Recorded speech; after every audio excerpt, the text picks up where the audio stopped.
వివాదాన్ని సృష్టించడం, ఆ వివాదం కారణంగా దేవుడి మీదన నమ్మకం కోల్పోయేలా చేసే ప్రయత్నం తప్పించి ఏమనుందా?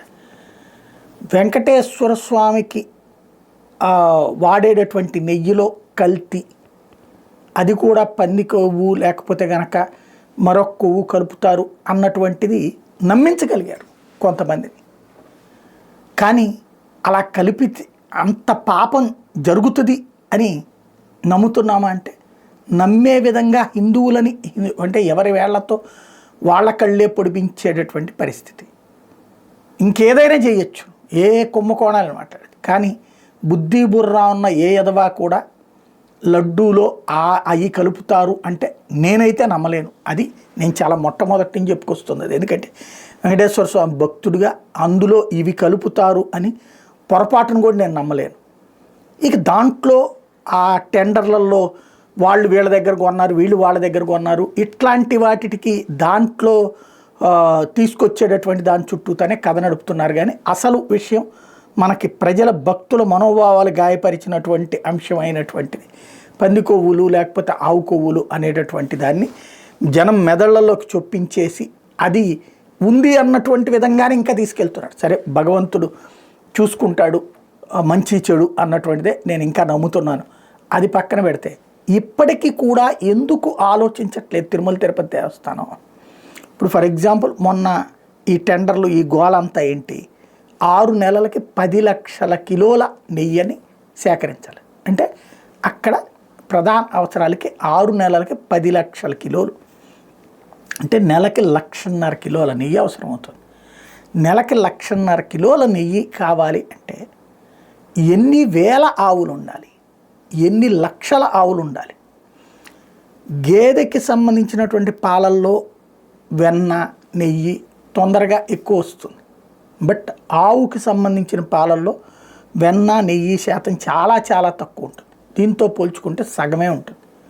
అంటే అప్పుడు ఈ 1.5 టన్నుల 1.5 కిలోల నెయ్యికి ఏడాదికి అదే ఒక నెలకి ఎంత కావాల్సి వస్తుందో గేదెల నుంచి దానికి డబుల్ దాదాపుగా ఆవుల దగ్గర నుంచి సేకరించాల్సి వస్తుంది పాలు. అంటే అన్ని ఆవులు ఎక్కడైనా ఉన్నాయా, ఒకే చోటనా?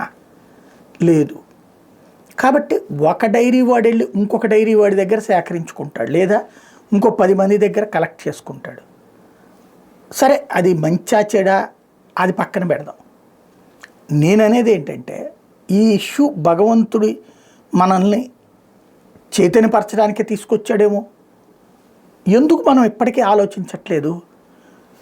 తిరుమల తిరుపతి దేవస్థానమే రాష్ట్రంలో ఉన్నటువంటి అన్ని ఆలయాల దగ్గర ఒక్కొక్క ఆలయం దగ్గర ఒక 10,000 ఆవుల్ని పెంచడము, లేదా తిరుమలలోనే తిరుపతిలోనే ఒక కనీసం ఒక 50,000 ఆవులు, ఒక 50,000 ఆవులు చొప్పున ఒక 4-5 సెంటర్లను పెట్టడం, వాటిట్లలో అక్కడ ఉన్నటువంటి స్థానిక ప్రజలకి ఉపాధి కల్పించడం, అక్కడ వచ్చినటువంటి పాలని టీటీడీనే తీసుకోవడం, ఇంకా ఎక్కువ గోవుల్ని పెంచితే ఇంకా ఎక్కువ నెయ్యి వస్తే మనకి రాష్ట్రంలో ఉన్న ఇతర దేవాలయాలు అన్నిటికీ కావాలి కదా. ఇప్పుడు ఒక్క తిరుమలకే 1.5 కిలోల నెయ్యి, ఆవు నెయ్యి నెలకు కావాల్సి వస్తుందంటే మిగతా ఆలయాలన్నీ కలిపితే ఇంకో 1.5 కిలోలు అవసరం అవుతుంది కదా, కనీసం 2 లక్షల కిలోలు అవసరం అవుతుంది కదా, ఎక్కువలో ఎక్కువ 3 లక్షలు వేసుకోవచ్చు కదా.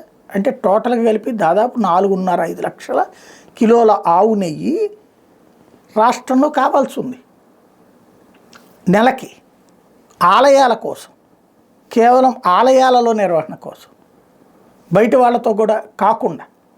మరి ఇంత నెయ్యికి ఎన్ని ఆవులు కావాలి? అన్ని ఆవుల్ని మనం ఎందుకు ఎవడెవడి దగ్గరనో కొనుక్కోవాలి? ఎందుకు మనం స్వయం సిద్ధంగా చేసుకోలేము? ఇంత పల్లె ప్రాంతం ఉండి దాదాపుగా 65% వ్యవసాయం మీద ఆధారపడ్డటువంటి ఈ రాష్ట్రంలో అవసరమైతే ఇంటింటికి తలా 4 ఆవులు ఇచ్చి ఆ తిరుమల తిరుపతి దేవస్థానం అందులో సగం సబ్సిడీ పెట్టుకుని సగం ఆ పబ్లిక్ని పెట్టుకోమని వాళ్ళ దగ్గర ఉన్నటువంటి ఆ పాలని నెయ్యిని తీసుకెళ్ళి టీటీడీ కలెక్ట్ చేసుకుంటే ఈ డైరీల తరహాలు ఎంత మందికి ఉపాధి, ఎంతమందికి ఉద్యోగం, ఇదే ఎంతమందికి దేవుడికి అంటే ఏ ఒక్కళ్ళు తప్పు చేయరు నాకు తెలిసి, ఏ ఒక్క పబ్లిక్ తప్పు చేయరు, ఏ ఒక్క భక్తుడు తప్పు చేయడు. కాబట్టి ఇప్పటికైనా దృష్టి సారించాల్సి ఉంది.